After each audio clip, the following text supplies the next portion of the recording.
2026, a previsão é de que nós vamos ter uma disputa eleitoral tão acirrada quanto a de 2022.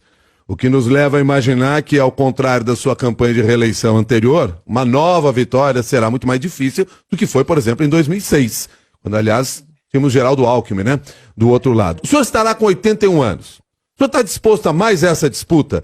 Não teme ali encerrar uma trajetória? Não, 80, Milton. 80 Milton, anos? não me envelheço, mano. Eu estarei com 80 anos, estarei no auge da minha vida. Então o senhor está disposto a disputar mais uma eleição, mesmo sabendo que o risco é muito maior? Veja, deixa eu lhe falar uma coisa. Eu, primeiro, não quero discutir reeleição e eleição em 2026, porque eu tenho apenas 1 ano e 7 meses de mandato. Eu quero cumprir aquilo que eu prometi ao povo brasileiro. Quando chegar o momento de discutir, tem muita gente boa para ser candidato, eu não preciso ser candidato.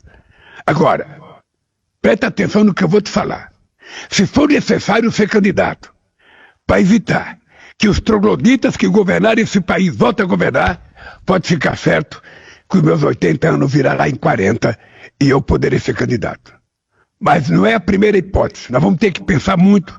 Eu sei que eu vou estar com 80 anos, eu tenho que medir qual é meu estado de saúde, qual é a minha resistência física, porque eu quero ter responsabilidade com o Brasil. Mas não vou permitir que esse país volte a ser governado por um fascista. Não vou permitir que esse país volte a ser governado por um negacionista, como nós já tivemos.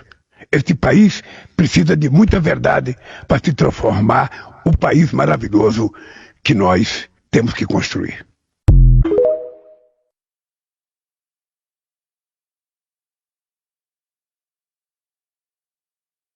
Em 2026, a previsão é de que nós vamos ter uma disputa eleitoral tão acirrada quanto a de 2022.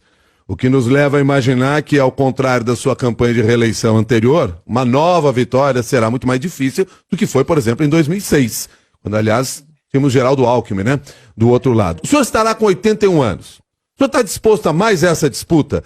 Não teme ali encerrar uma trajetória? 80, Milton. 80 Milton, anos? não me envelheço, mano. Eu estarei com 80 anos, estarei no auge da minha vida.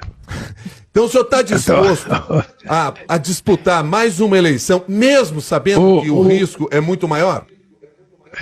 Veja, deixa eu lhe falar uma coisa. Eu, primeiro, não quero discutir reeleição e eleição em 2026, porque eu tenho apenas 1 ano e 7 meses de mandato. Eu quero cumprir aquilo que eu prometi ao povo brasileiro. Quando chegar o momento de discutir, tem muita gente boa para ser candidato, eu não preciso ser candidato. Agora, presta atenção no que eu vou te falar. Se for necessário ser candidato, para evitar que os trogloditas que governarem esse país voltem a governar, pode ficar certo que os meus 80 anos virará em 40 e eu poderei ser candidato.